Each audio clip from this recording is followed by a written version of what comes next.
So today I want to turn to Matthew chapter 5 first of all. आज सबसे पहले मैं मत्ती रचित सुसमाचार इसका 5वां अध्याय निकालना चाहता हूँ। What is our calling on earth? इस पृथ्वी पर हमारी क्या बुलाहट है? Why has Christ come into our life? क्यों मसीह हमारे जीवन में आया है? For many people it is just to go to heaven. कई लोगों के लिए इसका उत्तर यही है कि स्वर्ग जाने के लिए, That our sins can be forgiven and we can go to heaven. कि हमारे पाप क्षमा होंगे और हम स्वर्ग जाएंगे। That is definitely true, but that is in the future. ये निश्चित तौर पर सच है, पर यह भविष्य के लिए है। But what about right now?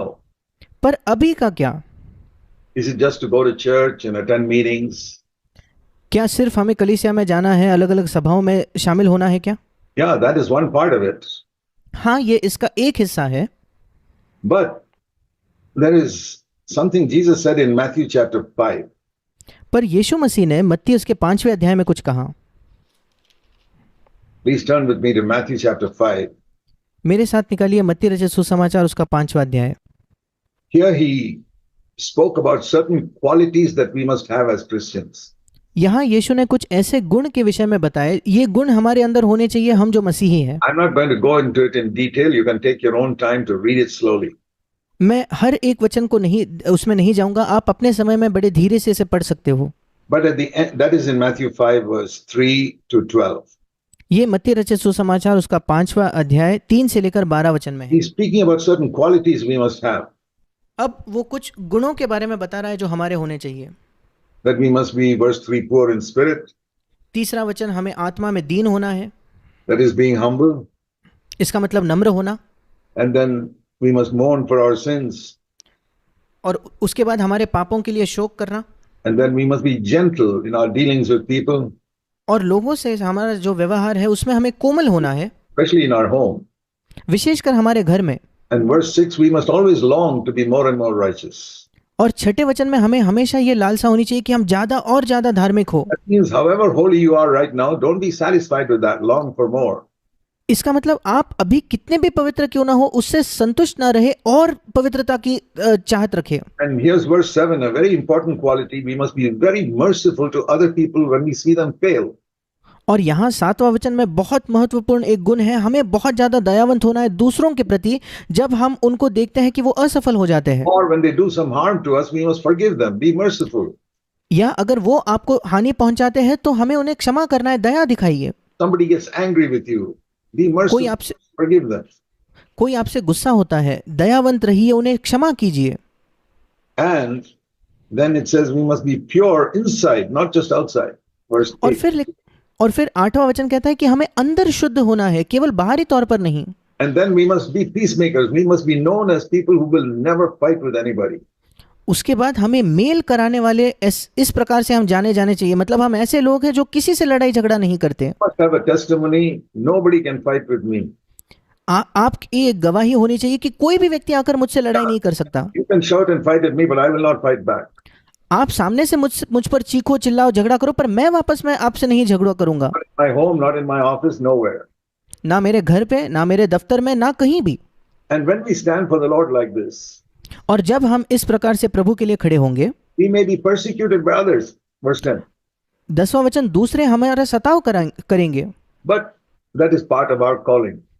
पर ये हमारी बुलाहट का एक भाग है, Because we are like different from the rest of the world. क्योंकि हम दूसरे संसार से अलग हैं। So they get angry with us because we are upright and they are not upright. और वो हमसे क्रोधित हो जाते हैं क्योंकि हम धार्मिकता और सीधे खड़े होते हैं और वो नहीं होते। Supposing in a classroom, all the children are wearing dirty clothes. सोच कर देखिए, किसी एक कक्षा में सब बच्चों ने बड़े गंदे कपड़े पहने हैं, But one boy is wearing very clean clothes. पर एक बच्चा है जिसने बहुत साफ सुथरे कपड़े पहने हैं। They will all be angry with him. फिर बाकी सब उससे क्रोधित हो जाएंगे। Try to make his clothes also dirty because they don't like somebody who's different. और वे उसके वस्त्रों को भी खराब करना चाहेंगे क्योंकि वो लोगों को ऐसे लोग नहीं पसंद है जो उनसे अलग हो। That is the meaning of verse 10. 10वें वचन का यही मतलब है, Persecuted because we are righteous. धार्मिकता के कारण सताए जाना, Because we are clean and the others are unclean. क्योंकि हम साफ हैं और दूसरे नहीं हैं। Because we do things right way and the others are doing only wrong things. क्योंकि हम चीजों को सही तरीके से करते हैं और दूसरे लोग आमतौर पर गलत चीजें करते हैं। And there's another reason why people may persecute us, and that is verse 11, because we're standing up for Jesus Christ our Lord.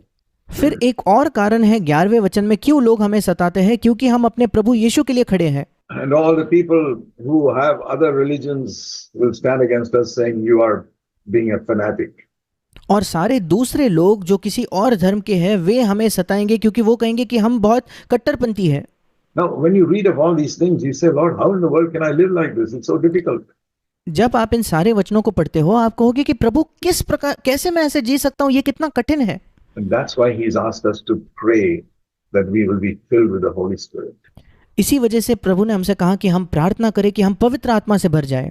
Our heart is like a dark room, हमारा हृदय एक अंधकार भरे कमरे के जैसा है, but when the Holy Spirit fills us, light comes in.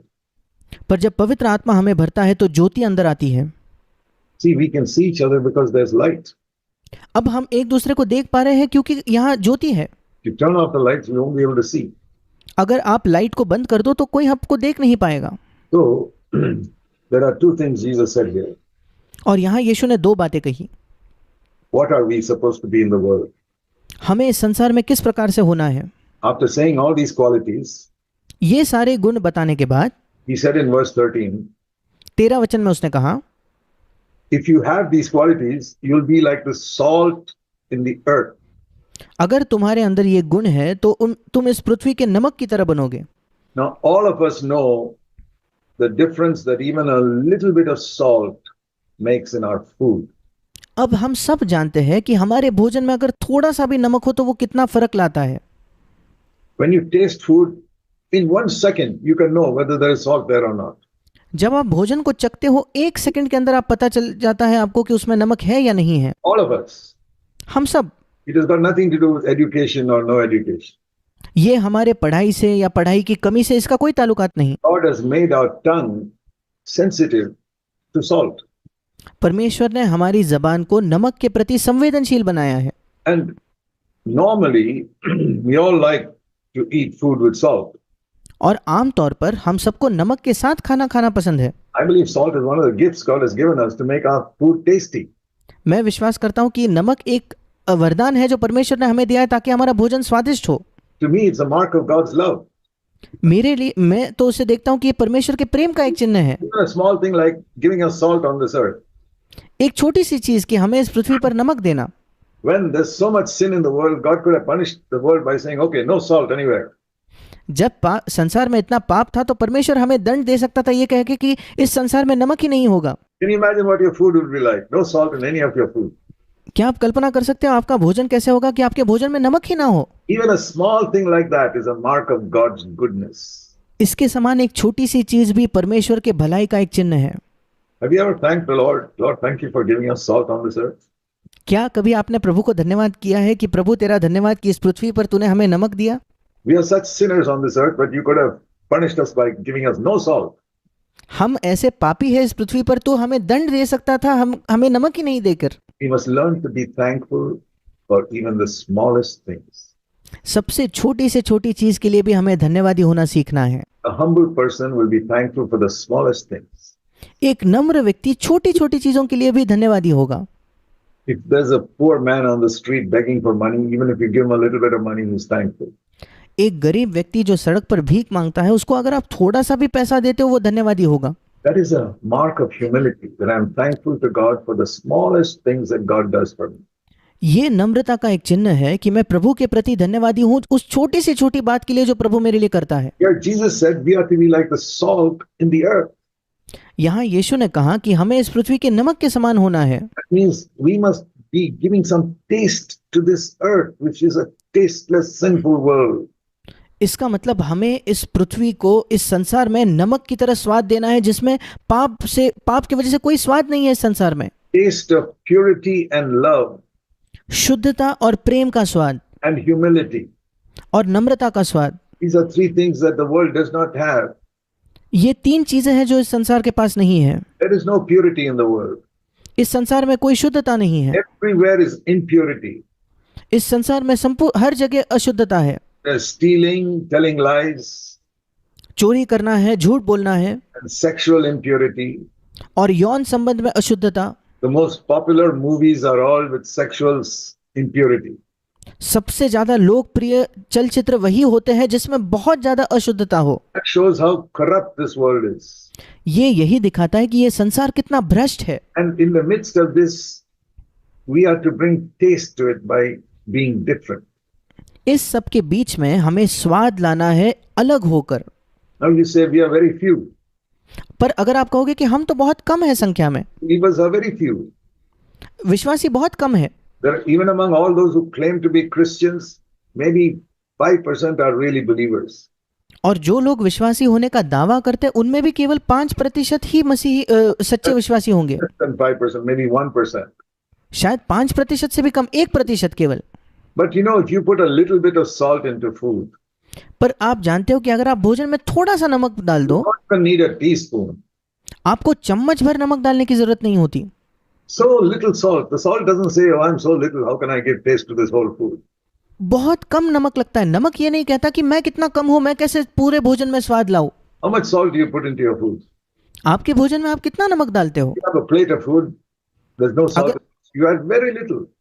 अगर आपके पास एक थाली है भोजन से भरी, उसमें नमक ना हो, आप थोड़ा सा नमक डालते हो And the salt says, that's enough. I will give taste to this whole plate of rice. और नमक कहता है ये पर्याप्त है, इस पूरे थाली में जितना चावल है मैं उसमें स्वाद लाऊंगा। That's the power of salt. ये नमक की सामर्थ है। So we should not complain that we have very few Christians. और हमें कभी ये शिकायत नहीं करनी है कि हम मसीह संख्या में बहुत कम है। Lord, in this village, there are only 10 believers. प्रभु, इस पूरे गांव में केवल 10 विश्वासी हैं। But you can be like salt.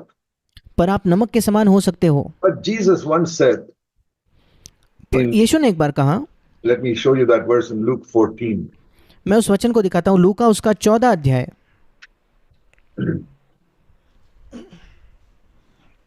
He said in Luke 14, Luka 14 verse 34, उसका 34 वचन। salt is good. नमक तो अच्छा है, But if the salt has lost its taste, then what is the use of that? परंतु यदि नमक का स्वाद बिगड़ जाए तो वो फिर किस वस्तु के नमकीन किया जाएगा?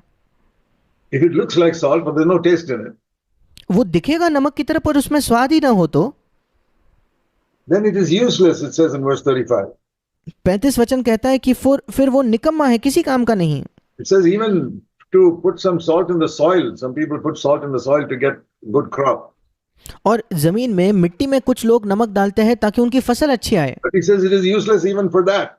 पर खाद की तरह भी उसका इस्तेमाल नहीं किया जा सकता। It to be thrown out. वो इसी काम के हैं कि वो फेंक दिया जाए। He who has ears to hear, let him hear, Jesus says. यीशु कहता है जिसके सुनने के कान हो वो सुन ले। That is the problem with Christians today. ये आज मसीहों की समस्या है। They say they are the salt, but there's no taste in it. वे कहते हैं कि वो नमक है पर उनके अंदर कोई स्वाद नहीं होता। It looks like salt, exactly like the other good salt, but there's no taste in it.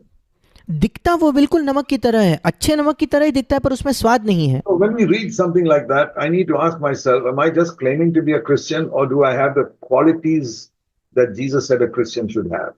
और जब मैं ये पढ़ता हूँ तो मुझे अपने आप से प्रश्न करना है कि क्या मैं केवल दावा कर रहा हूँ कि मैं एक मसीही हूँ, या मेरे अंदर वो गुण है जो यीशु कहता था मसीहों के अंदर होने चाहिए। Are you the only family who's a Christian in a radius of, say, 10 miles around you?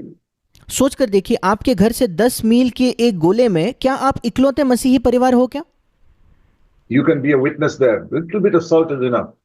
आप वहां एक गवाह बन सकते हो, थोड़ा सा नमक पर्याप्त है। So you say, how do I know whether I've got good salt, whether I've got quality salt in my life?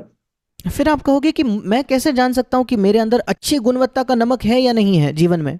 We read that just now in Matthew 5, verse 3 to 12. हमने अभी अभी वो पढ़ा, मत्ती 5 उसका 3 से लेकर 12 वचन। Immediately after that, Jesus said, this is what salt means. इसके तुरंत बाद यीशु ने कहा, ये मतलब है नमक होने का। You have these qualities, you're the salt of the earth. अगर आपके अंदर ये गुण है तो आप इस पृथ्वी के नमक हो। So, all of us should meditate many times on Matthew 5, verse 3 to 12. और हम में से हम सब ने कई बार मत्ती 5 3 से 12 पर मनन करना चाहिए। Very few preachers preach on this. बहुत ही कम प्रचारक इस पर प्रचार करते हैं।